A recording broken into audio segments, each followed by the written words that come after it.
Hey everyone, and welcome back. It's Julianne here, back with another card for Honeybee Stamps this week. For my card today, I am going to be showing you how I created this super easy rainbow shaker. The supplies I used include the A2 double stitch frames, and I am going to be using the two larger frames in this die set. I also used the new Paradise Bloom stamp set as well as the coordinating dies. From this stamp set, I'm going to be using that beautiful large leaf image. I just absolutely fell in love with it as soon as I saw this stamp set. And finally, I used one of my favorite paper packs that Honeybee Stamps offers, which is the Over the Rainbow paper pad. I'm going to be using that bright and colorful rainbow pattern sheet that you see here. So let's get started. I started out by temporarily adhering the two larger frames from the A2 double stitch frames die set, and I adhered them together using some washi tape. That way I could run them through my die cutting machine in order to create the frame that is going to be surrounding my shaker. I ran both of these dies through my die cutting machine a total of 3 times using some 80-pound white cardstock. That way I would have 3 frames, and I'm going to be adhering all of those together using the new liquid adhesive that Honeybee Stamps now offers. Next, I'm going to be using the Over the Rainbow paper pad, and I'm going to be trimming down that rainbow pattern sheet to create my background for my card. And for that, I'm going to be trimming it down to A2 size, which is 4 1/4 by 5 1/2, using my Tim Holtz paper trimmer. Once I have that all trimmed out and ready to go, I'm going to stamp out that beautiful large leaf that I showed you earlier using some Memento Tuxedo black ink, and I'm going to be stamping that image onto some Express It blending cardstock. That way I can do some Copic coloring. For my coloring today, I'm going to be using one of my favorite green color combinations that I love using when coloring in any leaf image, which is G14, G05, and G09. If you've watched any of my videos before, or maybe this is your first time, when it comes to Copic coloring, I like to start off with my lightest shade, which for my card today is going to be the G14, and I'm going to add that color to each of my leaves.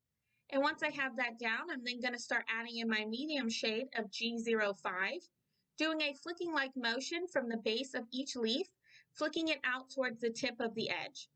And then finally, I'm going to be coming in with my darkest shade of G09, and I'm going to be doing that same flicking motion before that I did with the G05.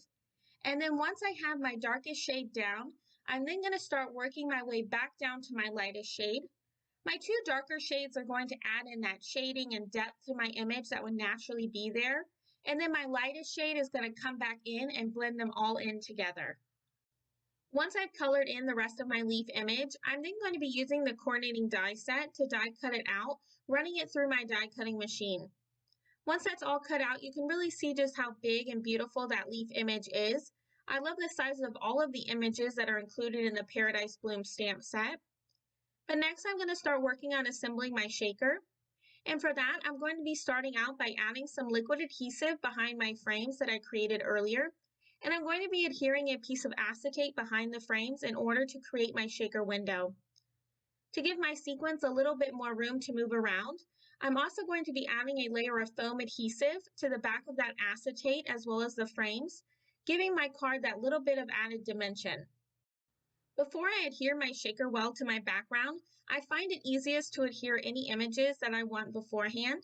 So I'm going to be adhering my leaf image onto the front part of my frame, making sure it's centered and adhering it down with some more of that foam adhesive.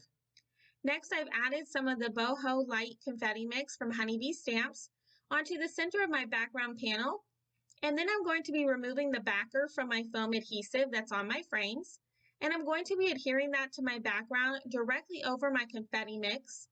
And now you can see here with that all adhered how this shaker is really starting to come together. Off camera, I stamped and white heat embossed the Hello sentiment from the Paradise Bloom stamp set onto some black cardstock. And I'm just going to be adhering that to the front of my shaker using some liquid adhesive, and that's going to complete my card for today. I just love how this card came out and how the rainbow pattern paper is seen throughout my shaker. It's just so bright and cheerful, and that's exactly what I was going for. I want to thank you all so much for stopping by and spending some time with me today. If you liked this video, make sure to give it a thumbs up, as well as subscribe for even more card making ideas. If you are interested in any of the supplies I used today, they will all be listed and linked down below in the description box. And as always, I hope you have a wonderful day and happy crafting!